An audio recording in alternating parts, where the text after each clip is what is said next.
All of this since Brexit is things like the different queue for the passport booth and having stamps for entry and exit. While more change for the EU for third countries has been in the pipeline for some considerable time, and British MEPs, when we were in the EU, actually voted for this system, which we are now going to have to endure as our government decided that we should be treated as a third country and no longer have the benefits of being part of the European Union.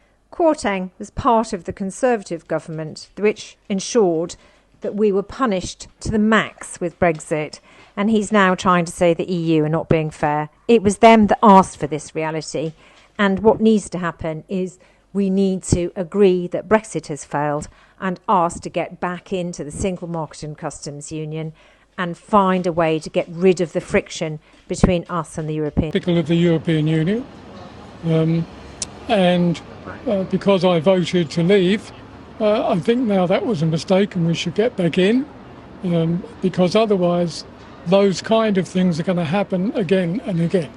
But it won't stop me going, because you can't even get a cup of coffee for €7, so it doesn't make a lot of difference. It's hard to imagine what this particular gentleman was thinking when he decided to vote Brexit. He obviously enjoys going to Europe, and he's now crossed that Europe are acting to control their own borders. Why did he think that by leaving the European Union we would have a say on what they do? It's astonishing.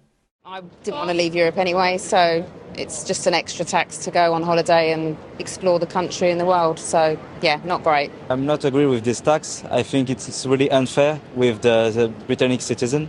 I'm from France, so sorry if my English is not perfect. But for me, it should stay free. For example, I come there in your country and it's free. So why do you have to pay to come in mine?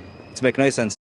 Over at GB News, there was one lady who was absolutely furious about her passport being diminished by the European Union controlling its own borders and deciding who needs a visa to visit the European Union. If you have to get a visa to travel just about anywhere else, you have to pay for exactly but why do we to go to the United States. Yeah, the Esther, but why do we have to pay for visas? Because we're not in the EU. But we're not. They're making money, which, you know, I completely understand. Lots of countries do it. It's a way of raising revenue. It's £2.33 a year. I mean, goodness me, people spend more than that on their latte. But why? But Renee, why do they need to do it? I think it's diminishing the power of a passport. I really do. But why have a passport? So many other countries. But why? But I've got an issue with every other country as well that we have to do it for. I mean, I get your irritation. Yes. I mean, it is irritating that suddenly for places we've just been able to go to, we now have to do it. But, you know, we voted for Brexit. Yeah, but did people vote for this? I don't think people realised that this would be part of the Well, they deal. didn't. I think this is... Labour have promised this reset, but the EU saying we're not even doing any special things on this. I think the Europeans are just behaving as if it's a toxic divorce, and they're just The referendum on Brexit 8 years ago was just full of lies and misinformation, and now we are feeling the effects of that as the reality of Brexit is endured and realised.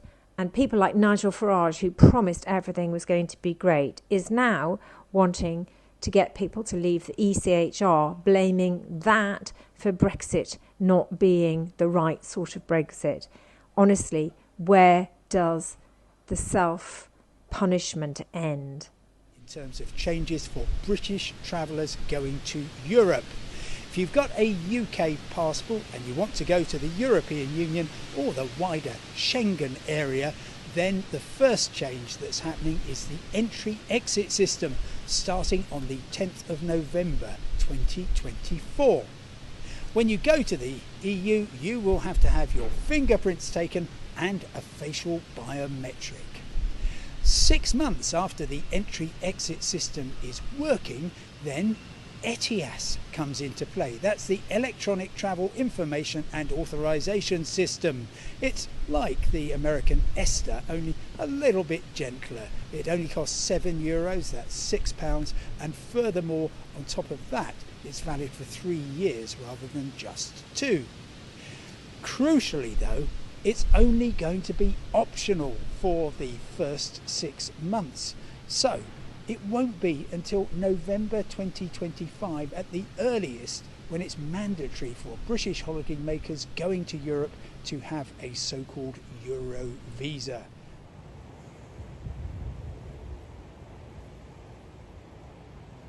Good girl.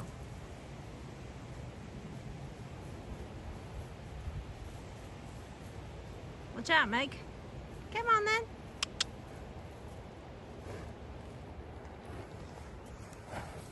Here you go, Flashel. Oh, you are greedy. Ow! Watch my hand.